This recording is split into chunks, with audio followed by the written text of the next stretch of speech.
Hello दोस्तों, स्वागत है आप सभी का मेरे YouTube channel Meenakshi study corner पे। तो आज है हमारे कैलेंडर की 4th क्लास और अभी तक हम कैलेंडर में बहुत सारे टाइप पढ़ चुके हैं। तो आज जो भी हमारी टाइप बची हैं वो सारी आज हम इस क्लास में कंप्लीट कर लेंगे। तो चलिए फटाफट से हम क्लास को स्टार्ट करते हैं।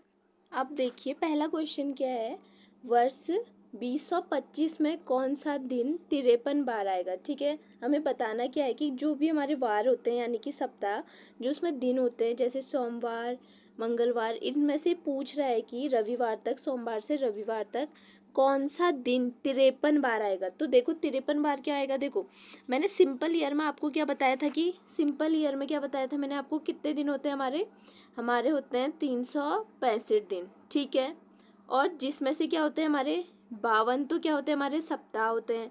ठीक है, और एक क्या होता है हमारा दिन होता है। ठीक है, जो ये एक दिन होता है ये कौन सा होता है, ये होती है हमारी पहली तारीख वाला दिन। ठीक है, जो ये एक दिन है ये क्या होता है हमारा पहली तारीख वाला दिन, यानी कि जो पहली तारीख होगी उस दिन कौन सा दिन पड़ेगा, ये वाला दिन है। ठीक है, और बाकी सभी क्या होते हैं हमारे, ये जो है 52 पड़ते हैं सारे दिन, और जो पहली तारीख को पड़ेगा ये दिन, ये कितने पड़ेंगे हमारे 53 पड़ेंगे। ठीक है, उसी प्रकार जैसे मैंने आपको सिंपल ईयर का बताया, लीप ईयर में क्या बताया था मैंने आपको, लीप ईयर में कितना बताया था कि हमारे कितने दिन होते हैं, हमारे होते हैं 366 दिन। ठीक है, जिसमें से क्या होते हैं हमारे 52 तो वीक होते हैं और 2 क्या होते हैं हमारे दिन होते हैं। ठीक है, अब ये जो 2 दिन बचे हैं ये क्या होंगे, पहली तारीख व दूसरी तारीख होंगे। ठीक है, यानी कि ये क्या होंगे, पहली तारीख को जो दिन पड़ेगा और जो दूसरी तारीख को हमारा दिन पड़ेगा वो कितने बार आएंगे, 53 बार आएंगे। ठीक है,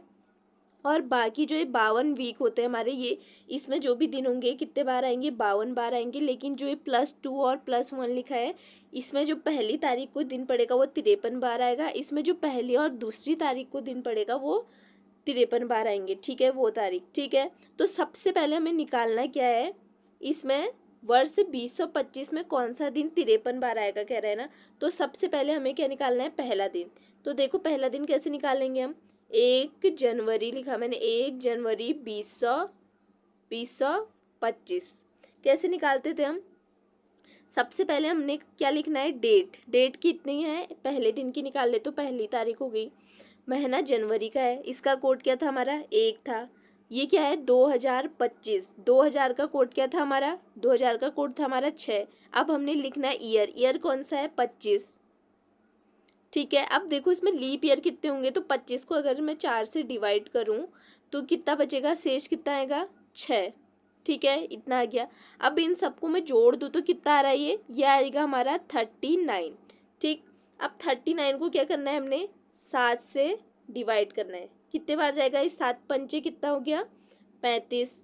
ठीक है, अब इसको अगर मैं घटाऊं तो कितना बचेगा, ये आएगा हमारा 4। कितना आया, 4। अब 4 का कोड, 4 कौन से सप्ताह का कोड लिखा रखा है मैंने, कौन से वार का कोड लिखा रखा है आपको, 4 सोमवार क्या है। ठीक है, सोमवार, मंगलवार, बुधवार किसका है, 4 का। ठीक, रविवार क्या हो गया, 1, सोमवार का कोड 2, मंगलवार का 3, बुधवार का क्या होगा, 4, यानी कि 4 का कोड क्या है हमारा, बुधवार। ठीक है, ये आ गया हमारा आंसर। जो इसने पूछा वर्ष 2025 में कौन सा दिन 53 बार आएगा, तो बुधवार जो होगा हमारा वो आएगा हमारा 53 बार। ठीक, अब देखो अगला क्वेश्चन क्या कह रहा है, निरंतर 600 वर्षों में महीने की 31 तारीख कितने बार आती, कितने वर्षों की बात कर रहा है, 600। ठीक है, तो सबसे पहले हमें क्या पता होना चाहिए, ये तो 600 वर्षों की बात कर रहा है, हमें ये पता होना चाहिए सबसे पहले कि एक साल में 31 तारीख कितनी बार आती है। ठीक है, अब पहले ये पता होना चाहिए, अगर ये पता चल जाएगा तो हम क्या कर देंगे, उसमें 600 की गुणा कर देंगे। तो चलो देखते हैं, एक तो किसका महीना हो गया हमारा जनवरी किसकी होती है, 31 की। ठीक है, और फिर आ गया हमारा मार्च किसका होता है हमारा, 31 का। और मई कितने की होती है हमारी, 31 की। ठीक है, और जुलाई भी कितने की होगी हमारी, 31 की। अगस्त कितने की हो गई, 31 की। अक्टूबर कितने की होगी हमारी, 31 की।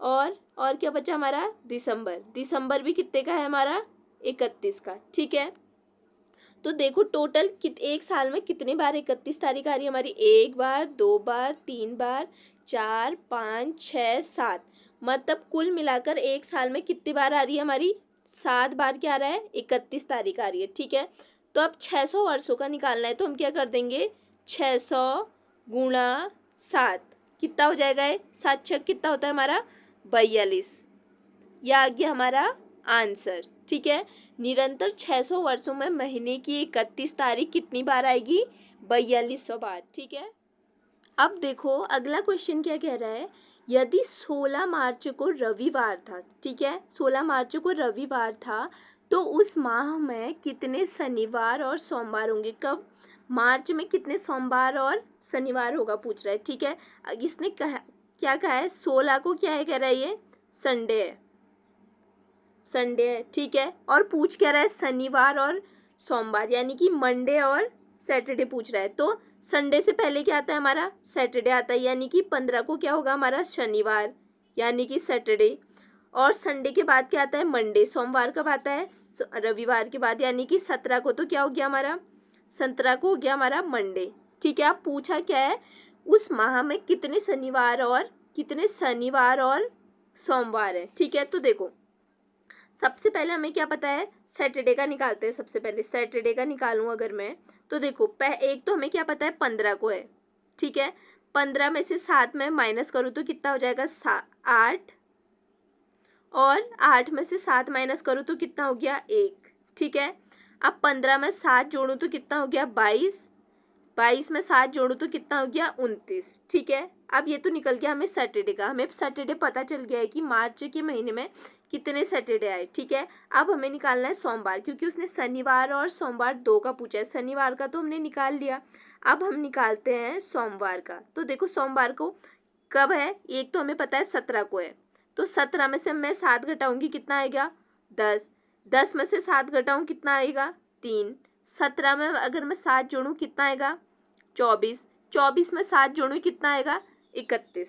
ठीक है, अब देखो गिन लो 1 2 3 4 5, 5 क्या है सैटरडे है इस महीने में, 1 2 3 4 5, और 5 क्या है मंडे, मंडे और सैटरडे दोनों कितने हैं 5 5। ठीक है, तो इसका आंसर कितना आ गया, देखो क्या कह रहा है, यदि 16 मार्च को रविवार था तो उस माह में कितने शनिवार और सोमवार है, तो कितने शनिवार और सोमवार है, 5 शनिवार हैं और 5 सोमवार हैं। ठीक, अब देखो अगला क्वेश्चन क्या है, रवि का जन्म 29 फरवरी 1988 को हुआ, तो क्या कह रहा है, अब 29 फरवरी 2004 तक उन्होंने कितने जन्मदिन मनाए। ठीक है, तो जन्म कब हुआ है पहले लिखो, 29 फरवरी कब, 1988 को जन्म हुआ, ये क्या है 1988 लीप ईयर है। अब देखो इसके बाद लीप ईयर दूसरा क्या आएगा, इसके बाद आएगा हमारा 1992, इस दिन इसने एक पहला बर्थडे मना लिया, उन्होंने कितने जन्मदिन मना लिए, 2004 तक जाना है इसी में। अब देखो और लीप ईयर क्या होंगे इसमें, 1996 दूसरा बर्थडे इस दिन मनाया। अब फिर इसके बाद क्या आएगा हमारा 2000, तीसरा बर्थडे इसने इस दिन मनाया। फिर आएगा हमारा क्या 2004, इस दिन कौन सा मनाया, चौथा, यही तो पूछा है उसने। देखो रवि का जन्म इतने को हुआ कह रहा है, और 29 फरवरी 2000 तक उन्होंने कितने जन्मदिन मनाए, तो कितने जन्मदिन मनाए, देखो 1 2 3 4, 4 जन्मदिन, कब तक 2004 तक, 1988 से 2004 तक उसने कितने जन्मदिन मना लिए अपने 4। ठीक है, अब देखो नेक्स्ट क्वेश्चन क्या है, वर्ष 2024 का कैलेंडर किस वर्ष के लिए समान होगा। ठीक है, अब बात किसकी आ रही है इसमें, समान कैलेंडर वर्ष ज्ञात करने की। ठीक है, तो इसके लिए क्या करना होता है, ध्यान से सुनना, एक ही लॉजिक है और पूरा सेम कैलेंडर जो है ये समान वर्ष वाला ये समाप्त, यानी कि आपको आराम से समझ में आ जाएगा। ठीक है, सबसे पहले आपने क्या करना है, जो भी आपको वर्ष दिया है, जैसे इसमें कितना दे रखा है 2024 दिया है, यानी कि 24 दे रखा है वर्ष। ठीक है, तो उसमें क्या करना है, अपने 4 से भाग करना है। अगर देखो अगर भाग करोगे आप, जैसे जो भी आपको वर्ष दिया है, जैसे 24 दिया है इसमें, तो अगर एक शेष बचता है तो क्या होगा, 6 या 12 साल के बाद क्या होगा, रिपीट होगा वही कैलेंडर। और अगर शेष क्या बचता है, 2 या 3 बचता है तो 11 वर्ष के बाद रिपीट होगा। और अगर आपका शेष 0 बचता है, पूरा पूरा कट जाता है, इस कंडीशन में क्या होगा, 28 वर्ष के बाद क्या होगा, कैलेंडर रिपीट होगा। ठीक है, अब देखो इसमें 6 और 12 लिखा है मैंने, यानी कि जोड़ने हैं हमें इतने साल उसमें फिर, ठीक है, जितना शेष से कट गए, जितना मतलब रिमाइंडर अगर 1 आया तो 6 या 12 बार वर्ष के बाद रिपीट होगा, यानी कि 2024 में हम 6 या 12 जोड़ेंगे। देखो अब ये 12 का क्या है, 6 या 12 लिखा है, अब ये 12 है, जो ये 12 कब जोड़ना है, जब शताब्दी बदल जाए और लीप ईयर जो है, लीप शताब्दी वर्ष ना हो। ध्यान से लिख लेना आप इसे, ये 12 कब जोड़ना है हमने, 12 साल, जब शताब्दी बदल जाए और वो लीप शताब्दी वर्ष ना हो, तब क्या जोड़ेंगे हम उसमें 12, नहीं तो हम 6 ही जोड़ेंगे, ठीक। अब इसमें 2024 दिया है, तो 24 को मैं सबसे पहले क्या करूँगी, 4 से मैंने डिवाइड किया, कितने बार गया है, 4 छः 24, पूरा पूरा चला गया, यानी कि रिमाइंडर कितना बचा हमारे पास, 0। तो 2024 में मेरे को कितना जोड़ना है, 28 वर्ष जोड़ने हैं, ठीक है। 28 वर्ष जोड़ूँ तो कितना आ जाएगा, 2052। ये क्या आ गया हमारा आंसर, यानी कि 2024 का कैलेंडर किस वर्ष के लिए समान होगा, 2052 के लिए समान होगा, ठीक। अब देखो अगला क्वेश्चन क्या कह रहा है, वर्ष 2007 का कैलेंडर किस वर्ष के लिए समान था। ठीक है, तो मैंने आपको क्या कहा था, जो भी उसने वर्ष दिया है उसे हमने क्या करना है, 4 से भाग दे देना है। ठीक है, तो अगर मैं 7 है, जो 7 वर्ष दे रखा है, इसे मैं 4 से भाग करूँ तो कितनी बार जाएगा, 4 एकम 4, 5 6 7, रिमाइंडर कितना बच जाएगा हमारा 3। और 3 के लिए मैंने क्या लिखा है आपको, 2 या 3 अगर शेष बचता है तो कितना जोड़ना है हमें, 11। 11 वर्ष के बाद रिपीट होगा, यानी कि जो 2007 है इसमें प्लस क्या कर दूंगी मैं, 11, तो कितना आ जाएगा ये हमारा 2018, यानी कि जो 2007 में कैलेंडर था वही 2018 में था। ठीक है, सेम। अब देखो इसका अगला, अब वो चीज़ जो मैंने आपको बताया था कि जब भी एक हमारा रिमाइंडर बचेगा तो मैंने क्या कहा था, वो कितने साल के बाद रिपीट होगा, 6 या 12 साल के बाद। ठीक है, अब देखो किस कंडीशन में 12 साल के बाद रिपीट होगा, बताया था मैंने, जब क्या होगा, शताब्दी बदल जाए और लीप ईयर यानी कि जो लीप शताब्दी वर्ष है वो ना हो। ठीक है, तो देखो कैसे, मैं आपको यहाँ पे बताती हूँ कैसे। जैसे कि मैंने यहाँ पे क्या लिखा, 1897। अब ये कैलेंडर किसके समान है ये बताना है हमें, तो सबसे पहले हमें क्या करना है, जो ईयर दे रखा है उसे 4 से डिवाइड करना है, यानी कि 97 को अगर मैं 4 से डिवाइड करूँ तो ये कितना रिमाइंडर बचेगा हमारे पास, ये बचेगा हमारे पास शेषफल 1 बचेगा। ठीक है, एक शेषफल बच रहा है ना, तो एक शेषफल के लिए क्या बताया था मैंने, 6 या 12 वर्ष के बाद रिपीट होगा। अब ये कन्फ्यूजन है कि 6 वर्ष के बाद रिपीट कब होगा और 12 वर्ष के बाद कब होगा, तो देखो अब 6, अब देखो रिमाइंडर 1 बच गया तो सबसे 6 तो हमने जोड़ना ही है। ठीक है, 6 हम जोड़ेंगे ही, जब भी एक आएगा 6 तो जोड़ना ही है, लेकिन 12 कब जोड़ना है, अब देखना। जैसे अब मैं एक रिमाइंडर बचा तो 1897 में मैंने क्या कर दिया, +6, अब ये कितना हो गया फिर 1903 हो जाएगा। अगर मैं 1897 में 6 साल और जोड़ो तो ये कितना हो जाएगा, 1903 हो जाएगा। ठीक है, अब देखो ये कौन सी शताब्दी, 1800, और ये कौन सी आ गई, 1900, शताब्दी बदल गई है ना। और 12 की कंडीशन क्या थी कि अगर 12 कब जोड़ना है, जब शताब्दी बदल जाए, और दूसरी कंडीशन क्या बताई मैंने, जब वो लीप शताब्दी वर्ष ना हो। अब देखते हैं लीप शताब्दी वर्ष है या नहीं है, अगर नहीं होगा तो यही इसका आंसर हो जाएगा, मतलब अगर होगा तो, अगर लीप शताब्दी वर्ष नहीं होगा तो इसमें क्या जोड़ेंगे हम, फिर 12 जोड़ेंगे। ठीक है, तो देखो अब ये चेक करने के लिए हम क्या करेंगे, ये लीप शताब्दी वर्ष है या नहीं, तो 1900 है, 1903 लिखा है ना, तो 1900 को हम क्या करेंगे, 400 से डिवाइड कर देंगे, यही तो है। अब क्या ये 400 से पूरा पूरा कट जाएगा, नहीं, यानी कि ये नॉट लीप ईयर, यानी कि ये लीप ईयर नहीं है, यानी कि दोनों कंडीशन अप्लाई होगी इसमें। क्या हो गई, एक तो क्या हो गया, शताब्दी वर्ष बदल गया, 1800 से 1900 में आ गया। ठीक है, और ऊपर से जो ये 1900 है ये लीप ईयर भी नहीं है, इसका मतलब इसमें क्या जुड़ेगा, अब जो हमने 1897 में 6 जोड़ा था, इसमें 6 नहीं, ये आंसर नहीं आएगा इसका। इसका आंसर क्या आएगा, अब देखो 1897 + 12, इस कंडीशन में जुड़ेगा हमारा 12, ये कितना आ गया, 1909, ये रहा हमारा आंसर। ठीक है, अब देखो ये तो मैंने कौन सा बताया आपको इसमें कि ये क्या था, हमारा लीप ईयर नहीं था, तो तब मैं, और हमारा क्या, ये जो था हमारा शताब्दी वर्ष वो भी चेंज हो गया था, और जो शताब्दी वर्ष चेंज होकर आया था वो लीप ईयर नहीं था, तब हमने इसमें क्या जोड़ा, 12। अब देखो ऐसी दूसरा, जैसे मैंने लिया 1997 ले लिया, ठीक है, 1997 ले लिया है मैंने। अब ये किसके समान है ये कैलेंडर, ये बताना है। तो जो वर्ष दिया है पहले 97 को हम किससे डिवाइड करेंगे, 4 से। तो रिमाइंडर कितना बचेगा हमारे पास, एक रिमाइंडर बचेगा। अब क्या करना है, सबसे पहले तो मुझे ये नहीं पता कि 12 जोड़ दूँ, ये तो कब पता चलेगा, जब मैं 6 ही जोड़ूंगी उसमें। सबसे पहले हमें 6 जोड़ना है। तो 1997 में मैंने 6 जोड़ा, तो कितना आ गया है, अगर मैं इसमें 6 जोड़ूँ तो 2003 आ जाएगा, ठीक है। अब देखो, शताब्दी वर्ष से क्या हो गया, चेंज हो गया, 1900 से कहाँ गया है, 2000 में आ गया। अब हमें देखना है ये लीप जो 2000 आ रखा है ये लीप ईयर है या नहीं। अगर ये लीप ईयर नहीं होगा तब क्या करेंगे, हम इसमें 12 जोड़ देंगे, ठीक है। अगर ये लीप ईयर हुआ यानी कि 400 से अगर पूरा पूरा कट गया तब हम इसमें 12 नहीं जोड़ेंगे, तब 2003 यही क्या आ जाएगा हमारा आंसर। तो देखते हैं, मैंने लिखा 2000 बट्टा कितना, 400। अब 400 से पूरा पूरा कट जाएगा ना, 4 पंचे कितना हो गया, 20, यानी कि पूरा पूरा कट गया। इसका मतलब क्या है, ये लीप ईयर है हमारा, ये क्या है, लीप ईयर है। तो इसका आंसर क्या आ जाएगा हमारा, 2003 ही क्या है इसका आंसर है। अब इसमें 12 किस कंडीशन में जोड़ते हैं हम, जब 2000 क्या होता है, 400 से पूरा पूरा नहीं करता, यानी कि वो लीप ईयर नहीं होता हमारा, ठीक।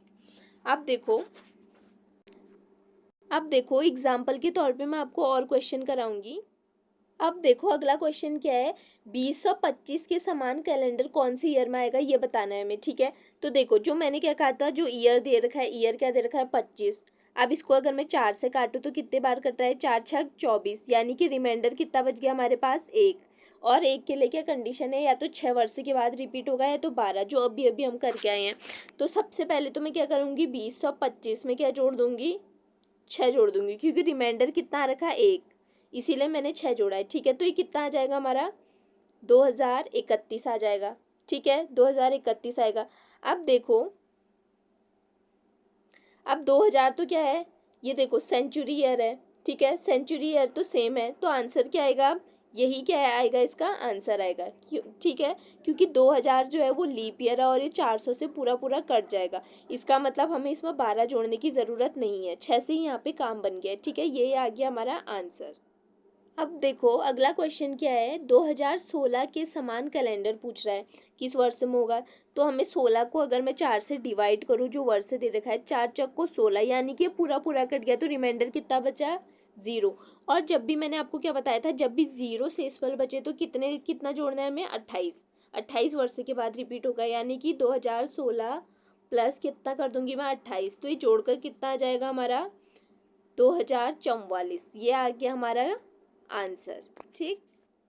अब देखो अगला क्वेश्चन क्या है, 1882 के समान कैलेंडर बताना हमने किस वर्ष में होगा।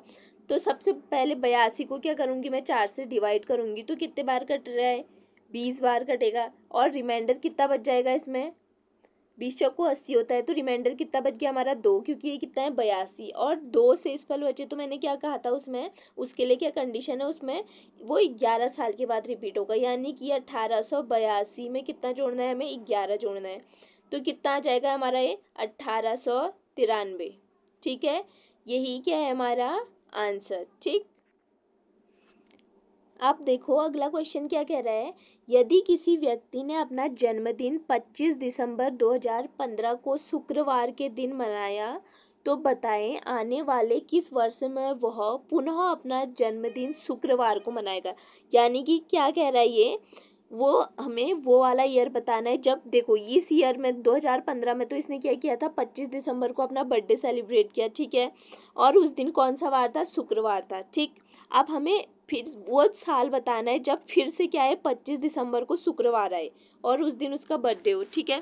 तो क्या कह रहा है ये, एक दिन की बात कर रहा है, तो हमें क्या करना है इसमें, देखो कब की बात कर रहा है ये, 2015 की। अब ऐसे ही मैं कहाँ तक लिखते जाऊँगी, देखो 16, 17, 18, 19 और 2020, और यहाँ को भी चलो फिर लिख लेंगे, अगर ज़रूरत पड़ी तो फिर कर सकते हैं हम। देखो इसमें हमने करना क्या है, देखो अब देखो ये तो वो है जो ईयर दिया है, ठीक है, इसमें 2015 में क्या होगा, एक दिन एक्स्ट्रा होगा, 2016 में क्या होगा, 2 दिन, क्योंकि ये लीप ईयर है तो 2 दिन एक्स्ट्रा होंगे, ठीक है। 17 क्या है, 17 में कितने दिन, 1 दिन, क्योंकि ये क्या है, साधारण वर्ष है तो 1 दिन एक्स्ट्रा, ठीक है। 18 में भी 1, 19 में भी 1, और 20 क्या है हमारा, 20 क्या है हमारा, 20 है हमारा लीप ईयर, तो यहाँ पे क्या होगा, 2, ठीक है।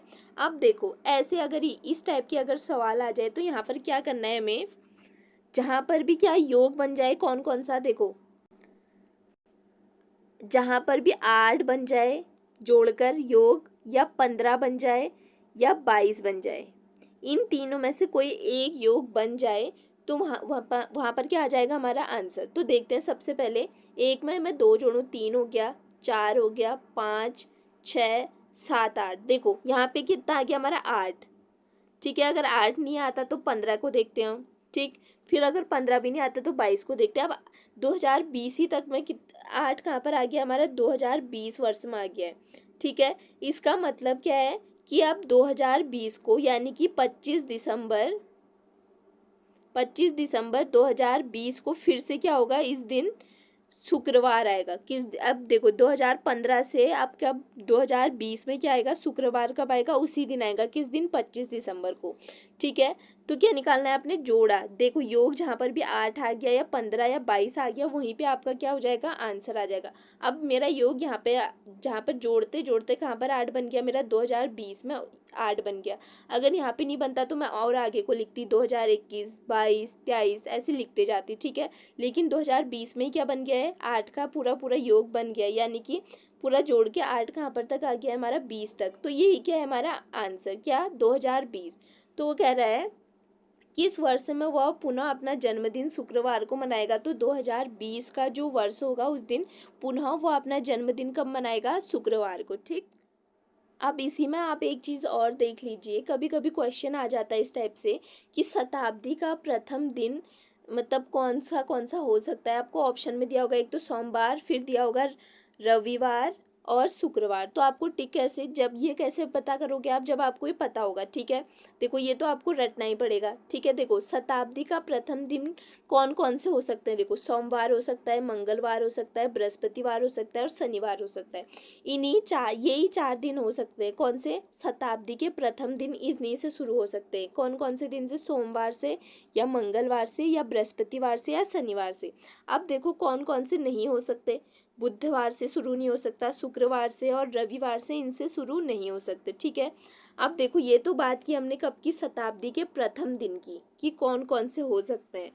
अब देखो शताब्दी का जो अंतिम दिन होता है वो कौन कौन सा हो सकता है, या तो एक तो रविवार हो सकता है, बुधवार हो सकता है, सोमवार हो सकता है, और शुक्रवार हो सकता है, ठीक। अब क्या क्या नहीं हो सकते, मंगलवार नहीं हो सकता शताब्दी का अंतिम दिन, बृहस्पतिवार नहीं हो सकता, और शनिवार नहीं हो सकता। देखो अगर इसमें से क्वेश्चन बना तो कैसे बनेगा, देखो शताब्दी का प्रथम दिन कौन सा होता है, ऐसे आएगा। और आपको ऑप्शन में दिए होंगे 4 ऑप्शन, एक में लिखा होगा बृहस्पतिवार, एक में लिखा है शुक्रवार, और फिर लिखा है आपका रविवार, और लिखा है आपका कौन सा, शनिवार, ठीक है। तो आप ये कब टिक लगाओगे, आप किस में टिक लगाओगे, तब बृहस्पतिवार में, क्योंकि अगर वो टिक कब लगा पाओगे आप, जब आपको पता होगा कि प्रथम शताब्दी के जो दिन होते हैं वो कब से स्टार्ट होते हैं, ठीक है। इन चारों में से आपको एक ऑप्शन में दिया होगा जिसमें आपको टिक करना होगा, ठीक।